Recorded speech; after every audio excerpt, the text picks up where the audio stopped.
This is KGW News at Sunrise. He lifted up his shirt and pulled it out and then pointed at me, or the gun, and then he was like, "Give me all the money at the cash register." That same suspect has hit coffee shops, hotels, and restaurants all over the Portland metro area. Coming up on Sunrise, get a look at surveillance video as police search for answers. Plus, an invasive species of fruit fly now being eradicated by another bug. Coming up, how it could help save thousands of crops in Oregon and Washington each year. Good morning, everyone. Middle of the week. Glad you're watching with us up here at 5 a.m. so early. Rod is off this morning, but Chris is here holding down the weather for it. We were just talking about bugs.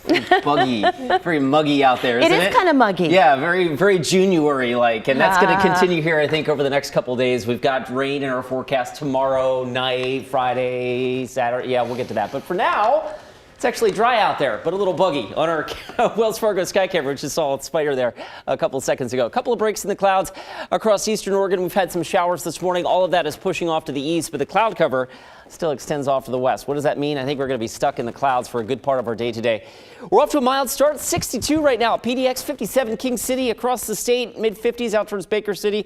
Pendleton waking up to temperatures in the 60s as well. The plan for today here in Portland, lots of cloud cover with a few sun breaks. Temperatures inching into the upper 60s by lunchtime.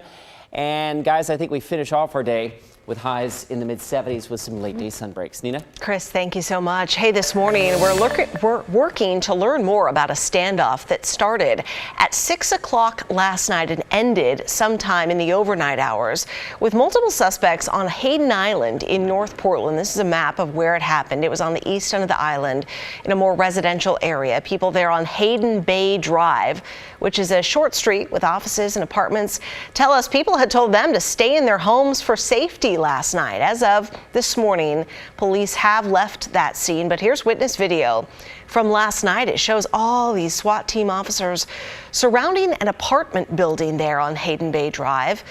We've asked police multiple times who they were looking for. We haven't heard back or news of any confirmed arrest yet. We'll bring you the latest when we hear it.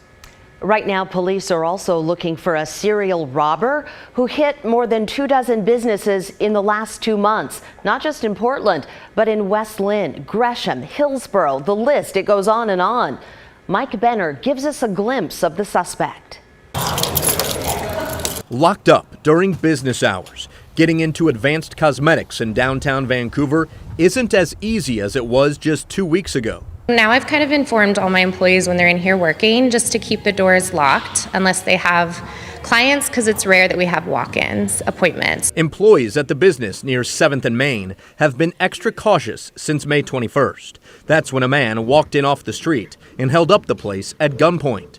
Jacob Woodring was working at the time. He lifted up his shirt and pulled it out and then pointed at me, or the gun, and then he was like, "Give me all the money at the cash register." Problem is, there is no cash register at Advanced Cosmetics, so Woodring gave the man a co-worker's bag. The man then vanished. No one should go through that situation, especially what's going on right now. Like, nobody should have to deal with, gun violence at all in any way. But plenty of people are, according to law enforcement. In fact, authorities tell KGW the man who robbed Advanced Cosmetics has robbed more than 30 businesses from Vancouver to West Lynn to Hillsborough and everywhere in between. In most of the cases, the male enters the business, does display a firearm, and then robs the business of cash, sometimes even robbing other patrons. Kim Kapp of the Vancouver Police Department says the robbery started back in early April. She says so far, nobody's been physically hurt, but there's no saying it'll stay that way. We don't know the motivation here. What's driving this? Is it money, or is there some sort of other, violence that can escalate? So certainly getting this person in custody is a priority. Staff at Advanced Cosmetics hope an arrest comes sooner rather than later. He's probably stolen a lot from a lot of different people. All right, if you know anything about these robberies or recognize the suspect, you are urged to contact police. What you don't want to do is approach this guy because he has been armed in all of these holdups. I'm Mike Benner for KGW News.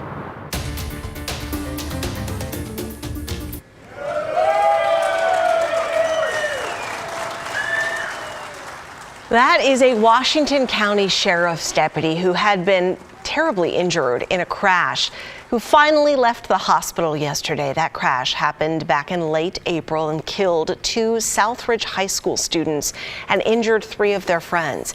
Deputy Mike Trotter was severely injured in that T-bone crash. He spent the last 6 weeks in the hospital. He's now headed to a rehab facility a little closer to home now. Investigators found that car full of teenagers ran a red light and crashed into Trotter's patrol car. Other headlines we're tracking this morning. Tualatin Valley Fire and Rescue used ropes to reach a person who drove over an embankment. The SUV hit a utility pole just before 9 last night at 65th and Stafford Road. Power lines came down and the driver had to be extricated. No word on that person's condition. Portland police say hit-and-run crashes killed 2 people in just 24 hours. The most recent happened yesterday afternoon on Northeast Gleason near 100th Avenue. Police say a truck hit a person riding an e-bike, then drove away. Officers found the driver in North Portland. He's now charged with manslaughter. The other hit and run happened in Southeast Portland Monday night.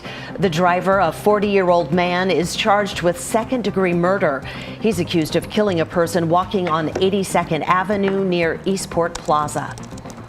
And take a look at this. A plane with 2 people inside slid off the runway at Hillsborough Airport last night. This happened at 25th and Northeast Evergreen just before 5 o'clock.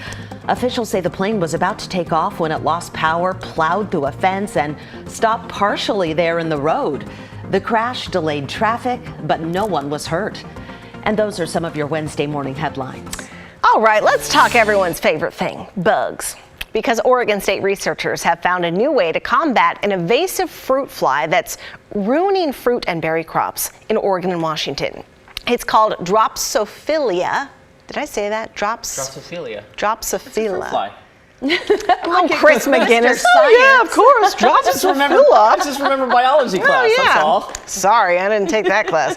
It burrows its eggs into berries and fruit, and the larvae eventually hatch and ruin the whole crop.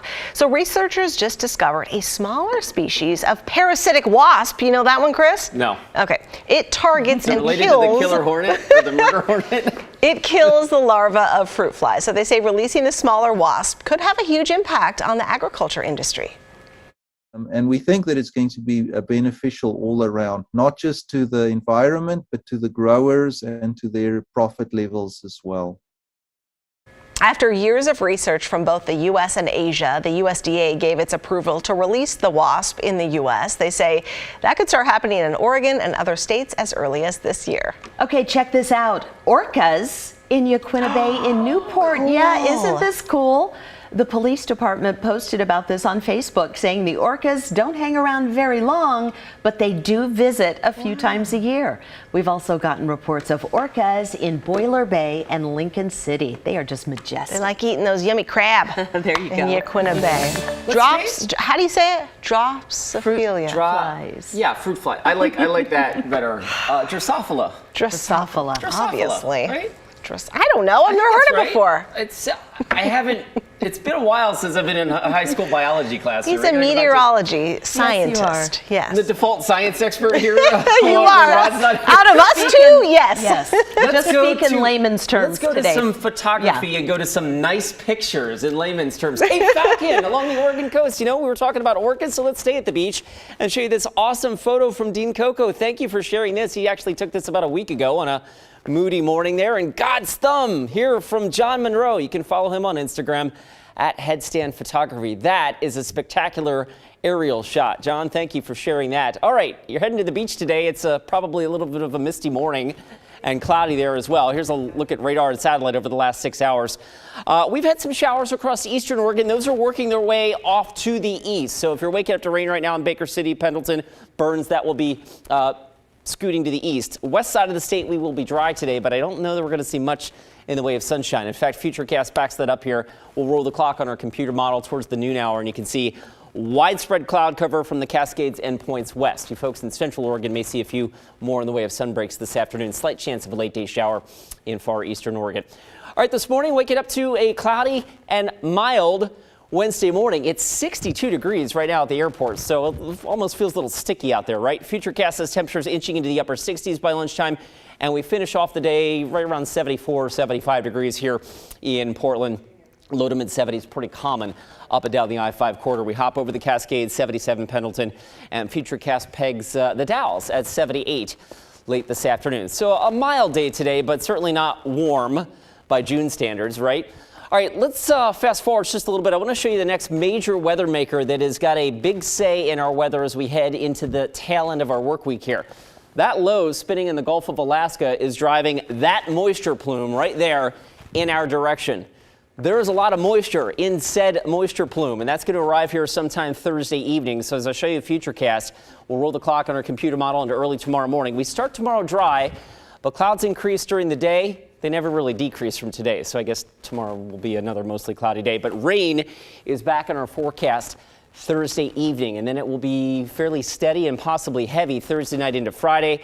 And you can see the green blobs continue on the map here through our weekend. So when we put all of that together, I want to show you this because our next slide shows you the rainfall potential through Sunday. That's a lot of rain, folks. Portland typically sees about 1.5 inches of rain during any one June in general. We might get 1.5 inches in a weekend from Thursday night through Sunday. So keep this in mind. It's going to be a wet go of it. We think more wet than not as we head into the Thursday through Sunday part of our 7-day forecast. So there you go. On and off wet starting Thursday night.